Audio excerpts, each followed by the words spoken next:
Miss হবে না আপনার পছন্দের টিভি শো। দেখুন জি5 অ্যাপে একদম ফ্রি।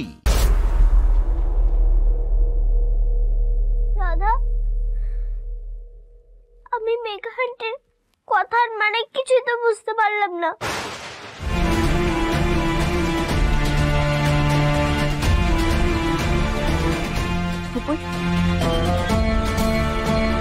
একটা কথা আমাকে তুমি বলো তো, তুমি চাও তো যে আমি এখানে থেকে যাই? হ্যাঁ হ্যাঁ চাই, কিন্তু দুষ্টু আন্টি। দুষ্টু আন্টি? ওই দুষ্টু আন্টির সাথে তোমার বাবার বিয়ে হোক সেটা আমিও চাই না। আর তার জন্য শোনা আমাকে এখানে থাকতে হবে।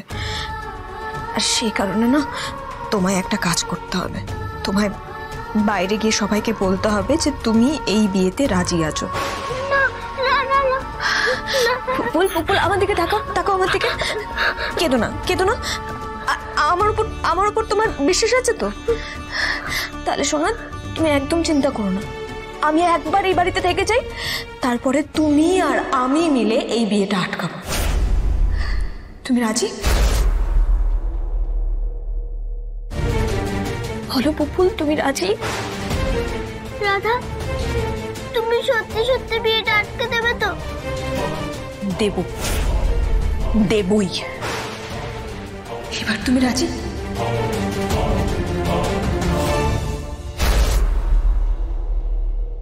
রাজি।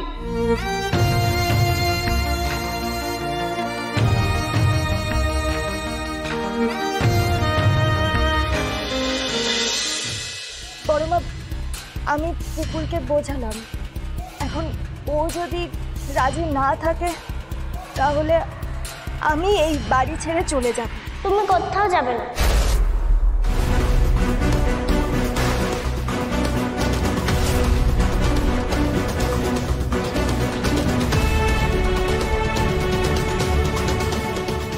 আমি রাজি, তোমার সাথে বাবার বিয়ে হোক।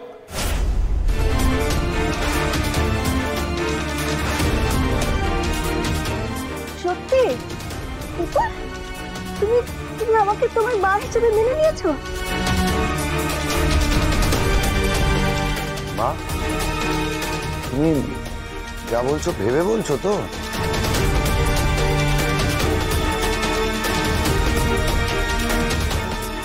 বললাম তো রাজি।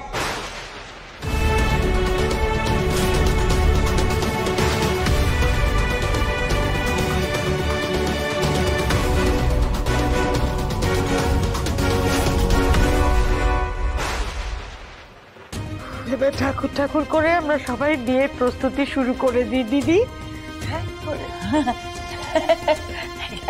একদম ঠিক বলেছিস। দেখ, বাইরে তো পুরো প্রিপারেশন শুরুই হয়ে গেছে, আর আশীর্বাদ যখন হয়েছে বিয়েটা তো হবেই, তাই না? আর আমার ইচ্ছে যে আইবুড়ো ভাতটা বেশ বড় করে দেবো, ওটাই হবে এনগেজমেন্ট পার্টি।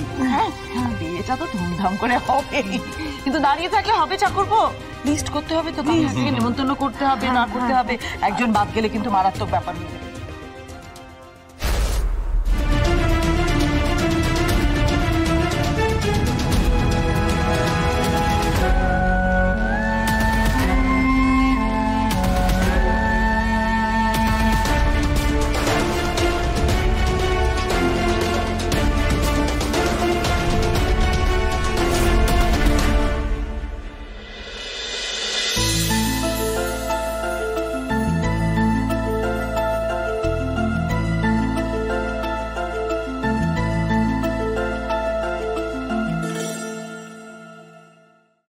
দাঁড়াও পুরোহিতের মেয়ে,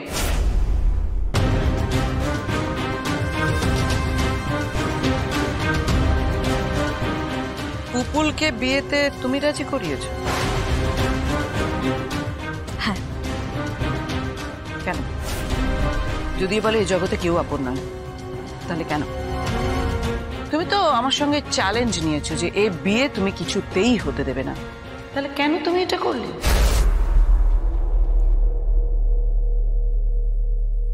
আমি তো পুরোহিতের মেয়ে, ছোটবেলা থেকে ঠাকুর দেবতার সেবা করে বড় হয়েছি। তাদের উপর যে আমার বড়ই বিশ্বাস, তাই এটুকু খুব ভালো করে জানি, আর যাই হয়ে যাক না কেন ঈশ্বর এত বড় অনুক্ত হতে দেবেন। তাই? হ্যাঁ তাই। আপনি যত বড় মানুষই হন না কেন, কিন্তু ঈশ্বরের থেকে তো বড় হবেন না, তাই না? তাই ঈশ্বরের সঙ্গে আপনিও পারবেন না। ঠাকুরের কাছে আপনি হেরে যাবেন, আর জয় হবে পরমেশ্বর। আর আমি যেহেতু ঠাকুরের ভক্ত, জিতবো আমি।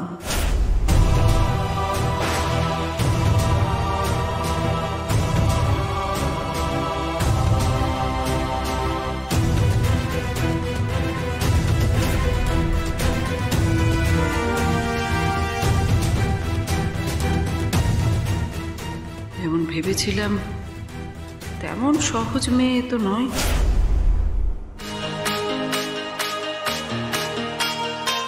সোহিনী, লন্ডন থেকে ডিরেক্ট আমাদের অনুষ্ঠানে। Thank you so much Sohini. দেখো তুমি এসে গেছো, আমাদের আর কোনো চিন্তা নেই, এবার অনুষ্ঠান আমাদের জমে যাবে। It's my pleasure. আমি এখানে আদিদার আইব্রো ভাতে আসতে পেরে আমি খুব খুশি হয়েছি, কিন্তু আমার বান্ধবী নন্দিনী কোথায়? নন্দিনী কিছুক্ষণের মধ্যে আসছে, কারণ পায়ে লেগেছে তাই একটু লেট হচ্ছে। শোনো, আমার বাকি বন্ধুদের তোর সঙ্গে মিট করার জন্য অনেকক্ষণ ধরে ওয়েট করে রয়েছে। আমি আলাপ করে দিই। দেখ, ও হচ্ছে দীপা, ও হচ্ছে মিষ্টি, সোমা, অনন্যা। দেখো আজকের দিনটা কিন্তু আমাদের কাছে খুব স্পেশাল সোহিনী। আমরা সব দুঃখ ভুলে, যন্ত্রণা ভুলে সবাই মিলে একসাথে এনজয় করছি। সোহিনী, সবটা কিন্তু তোমার হাতে।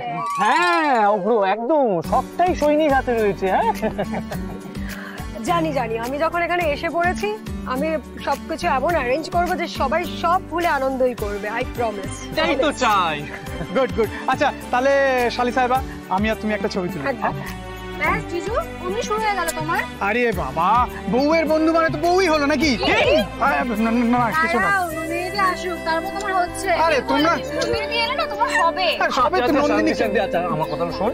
দেখ সোহিনী যখন আমাদের মধ্যে এসছে তখন তুই একটু জমে যাক নাকি? হ্যাঁ চলো তাহলে স্টেজের দিকে যাবো। অবশ্যই চলো। নমস্কার, হ্যালো, গুড আফটারনুন এভরিবডি। আজকে এখানে আদিত্য সেন, যদিও আমার আদিদা, নন্দিনীর বন্ধু হওয়ার সূত্রে আদিদার কাছে ছোটবেলায় বকুনিও খেয়েছি, এখন বড় হয়ে গেছি। বাই দ্য ওয়ে, আদিদা তুমি কোথায়? Please come on the stage.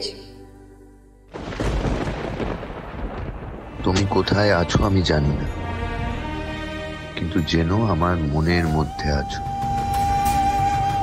আর সেখানে কেউ আসবে না।